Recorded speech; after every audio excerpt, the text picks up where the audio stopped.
Corona ভাইরাসের চাইতে বড় ভাইরাসের নাম হলো পরকীয়া প্রেম।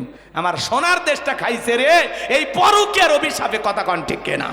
হাজারো পরিবার ধ্বংস হয়ে যাচ্ছে। ও মা, মা আছে মহিলা, শুনে যান মা, স্বামী যদি পাল্টান লাগে অন্তত বাচ্চা হওয়ার আগেই। কারণ মা, আপনি সন্তান ফেলায় গিয়ে স্বামী পাবেন, আপনার স্বামী আর একটা বউ পাবে, কিন্তু এই যে 2-3টা বাচ্চা রেখে গেলেন, এরা তো মা পাবে না, বাবা পাবে না, এরা তো ভাসবে, এদের দুঃখের সীমা থাকবে না। কথা বলেন ঠিক কিনা? এজন্য মা খবরদার, বাচ্চা কাচ্চা হইলে আর স্বামী পাল্টাইও না। কথা কয় না? অনেকে হুজুর আমার স্বামী সেই খারাপ। আপনার স্বামী কি ফিরাউনের চেয়েও খারাপ? হ্যাঁ, স্বামীর কথা দিতে লাগে, স্বামীর কথার মধ্যে রসকস নাই। ও মা, এই তিতেই খাও, রোগ সারবে। পরপুরুষের কথা মিষ্টি লাগে, বেশি মিষ্টি খুঁজো না, ডায়াবেটিস বাড়বে। কথা কন ঠিক কিনা? পরপুরুষ 2 দিন মিষ্টি কথা বলবে, ওই ছেলের সাথে বিয়ে করে দেখো, 2-1 বছর সংসার করো, এমন জায়গায় মারবে লজ্জায় ডাক্তারকে বলতে পারবি না। কথা কন ঠিক কিনা? আমার স্বামী খারাপ। কয়টা স্বামীর সাথে বিয়ে হয়েছে? 71 সাল থেকে আজ পর্যন্ত কয়বার বিয়ে হয়েছে? তাহলে বলেন, এই পরকীয়ার জন্য পুরুষ যেমন দায়ী, নারী যেরকম দায়ী, পুরুষ ওরকম দায়ী। কথা বলেন ঠিক কিনা? এক হাতে তালি বাজে না, হাত 2টা লাগে। কথা বলেন। এই যুবক, যারা তোমরা বিয়ে করছো, তোমার স্ত্রীর সাথে যদি কেউ পরকীয়া প্রেম করে, মাইনা নিবা? কথা কয় না, মাইনা নিবা? তাহলে তুমি যার সাথে পরকীয়া প্রেম করো, এটা না কারো না কারো স্ত্রী, কারো না কারো মেয়ে, কারো না কারো মা। খবরদার, একটা নারীর স্বামী আছে, এরপরে যদি ওই নারীর প্রতি তোমার প্রেম ভালোবাসা জাগ্রত হয়, তোমার রুচি হিরো আলমের চেয়েও খারাপ। কথা কন ঠিক কিনা? আল্লাহ যুব সমাজকে হেদায়েত দান করুক, জোরে কোন আমিন। তাহলে গোপনে হোক প্রকাশে হোক, যেখানে যা করতেছেন সব দেখতেছেন কে? তাহলে গোপনের গুনাহ থেকে বেঁচে থাকার দরকার আছে না নাই? মনে রাখবেন, গোপনের নেক আমল আপনার সম্মানকে বৃদ্ধি করবে। কথা বলেন, আপনার আমলের পাল্লাকে ভারী করবে, আর গোপনের পাপ আপনাকে ধ্বংস করে দেবে। কথা বলেন ঠিক কিনা? কত যুবতীকে পুলিশ গ্রেফতার করে থানায় নিয়ে এসে বাপক ফোন দিয়ে বলে আপনার ছেলে মেয়ে কট। কথা কয় না? পিতা মাতা বাধ্য হয়ে যায় ছেলে মেয়েকে থানা থেকে নিয়ে আসে। আবার অনেক সময় থানার পুলিশেরা খুব ভালো হলে বিয়েও করে দেয়। হ্যাঁ, কোন যুবক কোন যুবতীর ভাগ্যে এরকম বিয়ে আছে আল্লাহ ছাড়া কেউ জানে না। এটা বিয়ে না, এটা নোংরামি। কথা বলেন ঠিক কিনা? তুমি মনে করো না যুবক জঙ্গল প্রেম করার জন্য মঙ্গল, জঙ্গলে কেউ না দেখলে একজন দেখেন, তিনি কে? কারণে তুমি সারেকান্দির প্রেম যমুনার ঘাটে যায় নৌকা ভাড়া করে চরের ভিতরে যায় ঘোরাফেরা করছো। কার জন্য 14ই ফেব্রুয়ারিতে গোলাপ ফুল নিয়ে এতিমের মতো ঘোরাফেরা করছো। ফকির ভিক্ষা চাইলে 5 টাকা বের হয় না, আর 14ই ফেব্রুয়ারিতে 500 টাকার গোলাপ ফুল কিনা বান্ধবীকে দেওয়ার জন্য পাগল পাগল আছে না নাই? তোমরা দেওয়া শিখছো ফুল? দেখছে ওরা লাগছে 12 বছর বয়স হবে না, ফুল দেয় এই বয়সে। ওরাই লাগছে, হুজুর এই ছেলে ফুল দেয়। আছে আছে এরকম। কার্তিক মাসে কুকুরের প্রেম দেখছেন? কথা কয় না? কার্তিক মাসে যেরকম কুকুরের প্রেম, 14ই ফেব্রুয়ারিতে এটা বিশ্ব ভালোবাসা দিবস না, এটা হলো কুত্তা দিবস। এই দিবসে যে সমস্ত তরুণ তরুণীরা, যুবক যুবতীরা রাস্তাঘাটে বিভিন্ন পার্কে ভালোবাসা দিয়ে বিশ্ব ভালোবাসা দিবস পালন করে, এরা হলো চরম বেহায়া নির্লজ্জ। কথা বলেন ঠিক কিনা? এদের ভিতরে হায়া নাই, লজ্জা নাই, শরম নাই। আমার ভাইয়েরা, কষ্ট হচ্ছে আপনাদের। তাহলে 14ই ফেব্রুয়ারি বিশ্ব ভালোবাসা দিবস, এটা মুসলমান কখনো পালন করতে পারে না। আরে মুসলমানের তো ভালোবাসা দিয়েই জন্ম। কথা কয় না? পিতা মাতার বৈধ ভালোবাসা দিয়েই তো জন্ম হয়েছে। আমাদের তো জন্ম থেকে ভালোবাসা শুরু। কথা কন গুরু? কথা কি বুঝতে পারতেছেন? এই জন্য মুসলমানের ভালোবাসা 12 মাস। ওই যে আমেরিকার মানুষ, বিদেশের মানুষেরা কুত্তে কোলে নিয়ে ঘরে তো ভালোবাসা দিবস পালন করে ওরা। ওই জন্যে বাচ্চা কাচ্চা কোলে নেয় না, স্বামী স্ত্রী এক খাটে ঘুমায় না, আর আমরা গরিব মানুষ হতে পারি, আলু ভর্তা দিয়ে ভাত খাই, কিন্তু বউরে কোলে নিয়ে ঘুমায়। কথা কন ঠিক কিনা? আমাদের ভালোবাসা 12 মাস, নির্দিষ্ট দিনে ভালোবাসা পালন করে তারা ওই যে কুকুরের মতো। কথা কয় না কে? আমাদের ভালোবাসা 12 মাস, ওটা বেঈমানদের কালচার, ইহুদি বেঈমানদের সংস্কৃতি, এটা মুসলমানের সংস্কৃতি না। কথা ক্লিয়ার? আল্লাহ হেদায়েত দান করুক, জোরে বলেন আমিন। এ যুবক, তাহলে 14ই ফেব্রুয়ারিতে গোলাপ ফুল কিনে ভালোবাসা দিবস পালন করা যাবে না। আপনারা অভিভাবক যারা আছেন একটু সচেতন হন। ছেলে মেয়ে ছাড়িয়ে দিয়ে রাখছেন, কয় যুবক বয়সে এরকম হয়ই, হুজুর মানিয়ে নেন। তা আপনি তো 1 নাম্বার। এ কথা কন নাকি আপনারা? আপনার ওই দিন যদি ছেলে 14ই ফেব্রুয়ারিতে যদি বাইরে যেতে চায়, বলবেন আব্বা আমি তোর সাথে যাব। দেখেন ও আর বাইরে যাবে না। মেয়ে যদি বাইরে যেতে চায়, বলবেন মা আজকে তোর সাথে আমিও ঘুরবো। কথাকে বুঝাতে পারলাম? অবিবাহিত ছেলে মেয়েকে 14ই ফেব্রুয়ারিতে রশি দিয়ে হলে বাঁধে রাখেন, ছাড়িয়ে দেবেন না। কথা কন নাকি? ছাড়িয়ে দিলেন তো গুনাহের জন্য আপনি নিজে উৎসাহ দিলেন। আমরা পিতামাতা হয়ে ছেলে মেয়ের গুনার দিকে ঠেলে দিতে পারি? এরপরে লোকমানে হাকিম তার ছেলেকে বলতেছেন, ইয়া বুনাইয়া আকিমিস সালাহ, হে আমার বর্ষে আমার কলিজার টুকরা সন্তান, সালাত কায়েম করো, নামাজ আদায় করো। সন্তানদেরকে নামাজের দাওয়াত দেওয়ার দরকার আছে না নাই? পৃথিবীর সফল বাবা তারা ছেলের হাত ধরে মসজিদে নিয়ে যাবে যারা। শুধু সুন্দর মসজিদ বানাইলে হবে না, এখানে নামাজিরও দরকার আছে না নাই? কথা বলেন। মসজিদের নাম লিখে রাখছেন আত্তাকুয়া, শুধু মসজিদের গেটে তাকওয়া ঝুলে রাখলে হবে না, প্রত্যেকটা ইমানদারের অন্তরে তাকওয়া থাকা লাগবে। শুধু জুমার 2 রাকাত পড়লেই মুসলমান দাবি করা যাবে না। 5 ওয়াক্ত নামাজ আদায় করার দরকার আছে না নাই? একটা পরিবারে 5-6 জন সদস্য সবাই যদি নামাজ পড়ে, ভালো লাগে না, খারাপ লাগে? এই জন্য লোকমানে হাকিম বলতেছেন, ইয়া বুনাইয়া কিমিস সালাহ, হে আমার অবশ্যই আমার কলিজার টুকরা সন্তান, সালাত কায়েম করো, সালাত কায়েম করো। নামাজ কায়েম করার দরকার আছে না না? 5 ওয়াক্ত সালাত আদায় করা নফল না ফরজ? এটা রবের বাধ্যতামূলক ওয়াদা। কারা কারা 5 ওয়াক্ত সালাত আল্লাহর ভয়ে মসজিদে গিয়ে জামাতের সহিত আদায় করবেন? একটু হাত তুলে দেখান তো সোনা ভাইয়েরা, কলিজার ভাইয়েরা, আমার হাত তুলে দেখান। আল্লাহ সবাইকে 5 ওয়াক্ত নামাজই বানায় দাও। চিল্লা এখন আমিন, হাত নামান। এরপরে লোকমানে হাকিম তার ছেলেকে বলতেছেন, ওয়ামুরু বিল মারুফ, সৎ কাজের আদেশ দিবা, ভালো কাজের দিকে মানুষকে ডাকবা, নিজেও ভালো কাজ করব, মানুষকে ভালোর দিকে আহ্বান করব। এরপরে বলতেছে ওয়ানহা আনিল মুনকার, অসৎ কাজ থেকে নিজেকে বিরত রাখো। নিজেও অন্যায় করব না, মানুষকেও অন্যায় করতে দেব। গুনার কাজ দেখলে প্রতিহত করবেন, বাধা দেবেন। এলাকায় বক্স বাজায়, ডিগ ডিগ করে বক্স বাজায় গানের অনুষ্ঠান হয়, হয় না? বিয়ে শাদিতে গান হয়, হয় না? এগুলো বাধা দেবেন।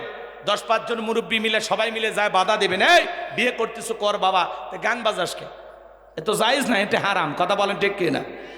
এগুলো প্রতিহত করবেন ইনশাল্লাহ।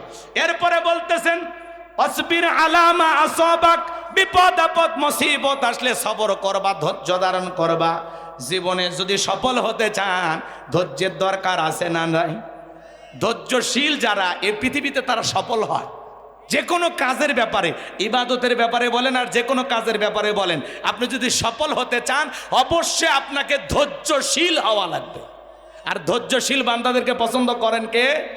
আল্লাহ। আমরা ধৈর্যশীল হতে রাজি আছি তো ইনশাল্লাহ, সবরকারী হতে রাজি আছি তো ইনশাল্লাহ। এরপরে বলতেছেন, ওয়ালা তুসাইর খাদ্দাকা লিন-নাসি ওয়ালা তামশি ফিল আরদি মারহা ইন্নাল্লাহা লা ইউহিব্বু কুল্লা মুখতালিন ফাখুর। ও আমার সন্তান, মানুষকে তুচ্ছ তাচ্ছিল্য করবে না, অবজ্ঞা অবহেলা করবেন না। আপনি ধনী গরিবকে দেখে অবহেলা করবেন না, আপনি মোটা চিকন মানুষকে দেখে অবহেলা করবেন না, ফর্সা কালো মানুষকে দেখে অবহেলা করবেন না। কথাকে বুঝতে পারলেন? মানুষকে তুচ্ছ তাচ্ছিল্য করবেন না। হাসির ছলেও কাউকে অপমান করে কথা বলা যাবে না। কথা বলেন না কেন? মানুষকে তুচ্ছ তাচ্ছিল্য করবেন না, আপনার কথার আঘাতে মানুষ যেন কষ্ট না পায়। পারবো তো ইনশাল্লাহ।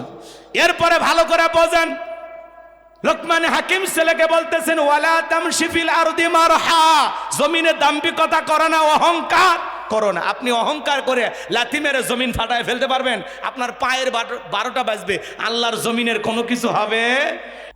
এইবার লোকমানে হাকিমের ছেলে বিয়ে করতে চায়। মুরব্বীরা সবাই বলতেছে ঠিক আছে বাবা, আমাদের কোনো আপত্তি নাই। কিন্তু ওই যে একটা মুরব্বী আছে যে গাছের গোড়ায় বসেছিল, কথা মনে আছে? এইবার লোকমানে হাকিমের সন্তান ওই মুরব্বীর সাথে পরামর্শে বসে গেলেন যে মুরব্বী আপনি বলেন কি করা যায়। এইবার মুরব্বী ডেকে বলে, বাবা তুমি কি সত্যি বিয়ে করতে চাও? বলে হ্যাঁ বিয়ে করতে চাই। তাহলে শুনে নাও, জেনে নাও, বিয়ে যদি করতে চাও বাবা, আমার একটা কথা তোমার রাখতে হবে, তুমি বিয়ে করো, আমার কোনো আপত্তি নাই, কিন্তু বাসর ঘরে স্ত্রীর সাথে গল্প করো, আলাপচারিতা করো, কিন্তু খবরদার তোমার স্ত্রীর সাথে তুমি মিলিত হতে পারবা না। যখন তোমার স্ত্রী তোমার সাথে মিলিত হইতে চাইবে তখন তুমি আমার কাছে আসবা, আমি তোমাকে একটা দায়িত্ব দেব, সেই কাজটা তুমি করবা।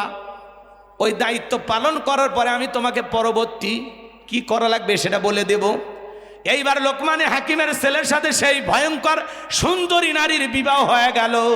এইবার স্ত্রীর সাথে গল্প করতে করতে স্ত্রী যখন স্বামীকে কাছে পেতে চায়, ভালোবাসায় লিপ্ত হতে চায়, এইবার ওই যে মুরব্বীর কাছে চলে গেছে যুবক, যা বলে মুরব্বী এখন কি করা যায়?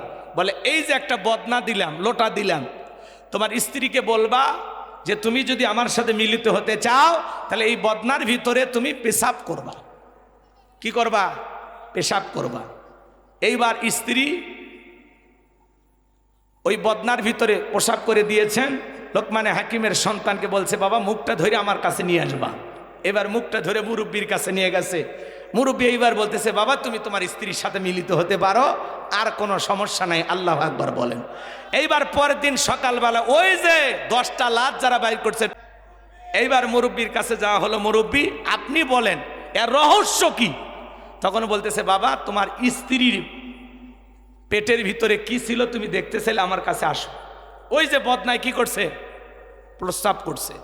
এইবার বদনার মুখটা খুলে দেখে বদনার ভিতরে 2টা তাজা সাপ, বিষাক্ত সাপ ওর ভিতরে দৌড়াইতেছে, ঘুরতেছে।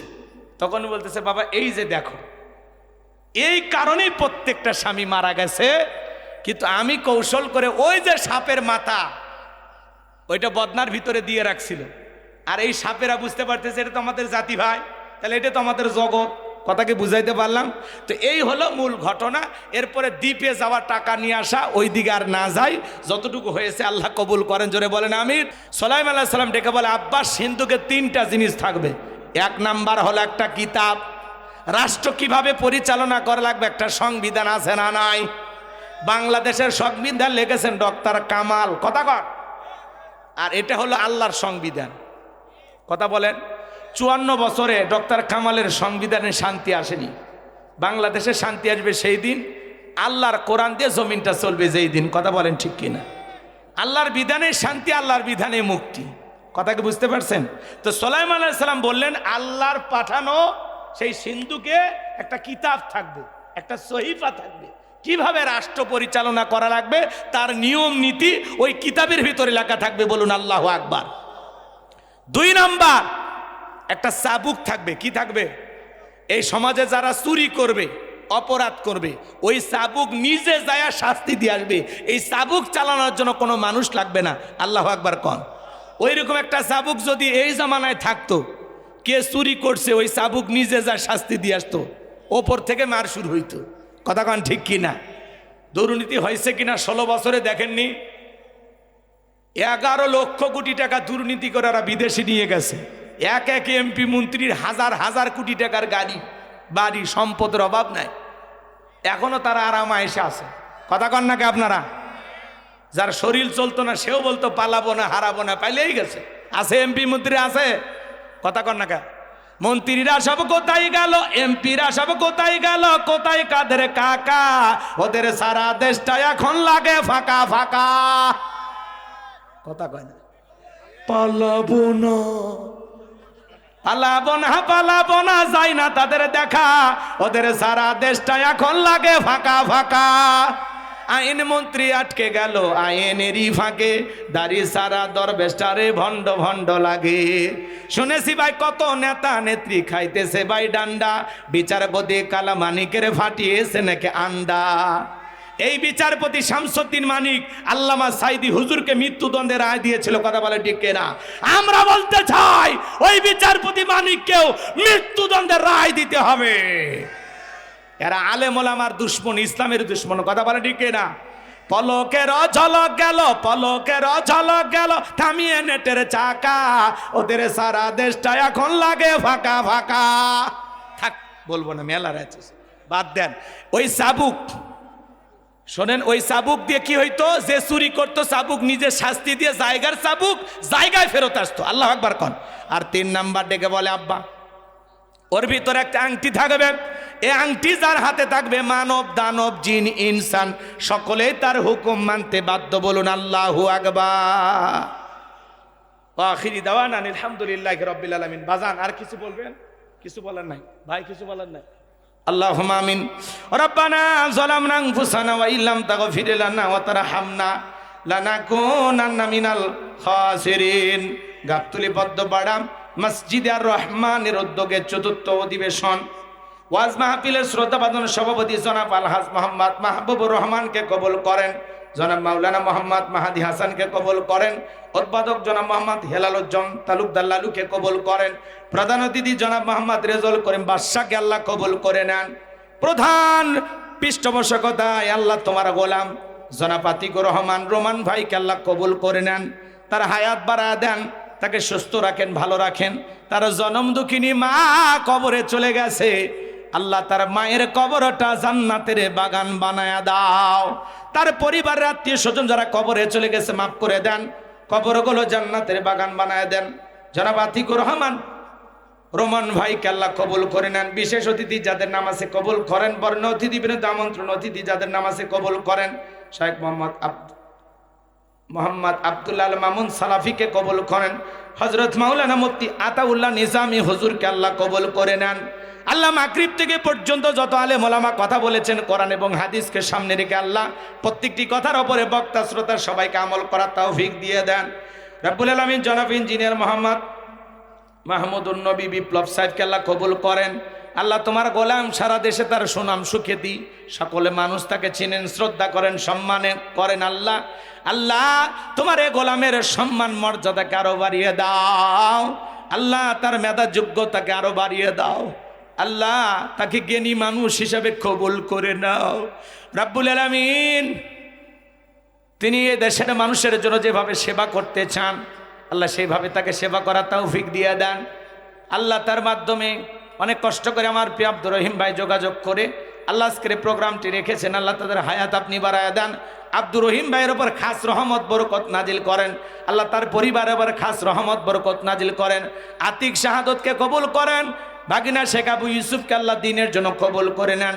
দূর দূরান্ত থেকে যত নারী পুরুষ কোরআনের কথা শোনার জন্য ছুটে এসেছেন আল্লাহ সবাইকে কবুল করে নেন।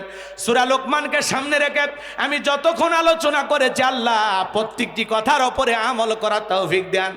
আল্লাহ আমি শুকরিয়ার বিষয় নিয়ে আলোচনা করেছি, শিরিকের বিষয় নিয়ে কথা বলেছি, পিতামাতার খেদমত নিয়ে আলোচনা করেছি, গোপনের পাপ থেকে বেঁচে থাকার জন্য কথা বলেছি, নামাজের কথা বলেছি, ভালো কাজের আদেশ অসৎ কাজ থেকে বিরত থাকার কথা বলেছি, সবরের কথা বলেছি, অহংকার থেকে বিরত থাকার কথা বলেছি। যতটুকু আলোচনা হয়েছে আল্লাহ এর আলোকে আমাদের সবাইকে আমল করার তৌফিক দিয়া দাও। কোরআন সুন্নাহর হেদায়েতের নূর দিয়ে অন্তরগুলো আলোকিত করে দাও। আজকে এই মসজিদের জন্য যত মানুষ দান করেছে আল্লাহ নগদে বাঙ্কিতে, মা বোনেরাও দান করেছে আল্লাহ সকলের দানগুলো কবুল আর মঞ্জুর করে নাও। দানের ওসিলা করে কোটি কোটি টাকার মালিক বানায়া দাও। দুনিয়া আখিরাতে ইজ্জত সম্মান বাড়ায়া দাও। যে বাড়িতে খানা খাইলাম বসলাম ওই বাড়ির উপর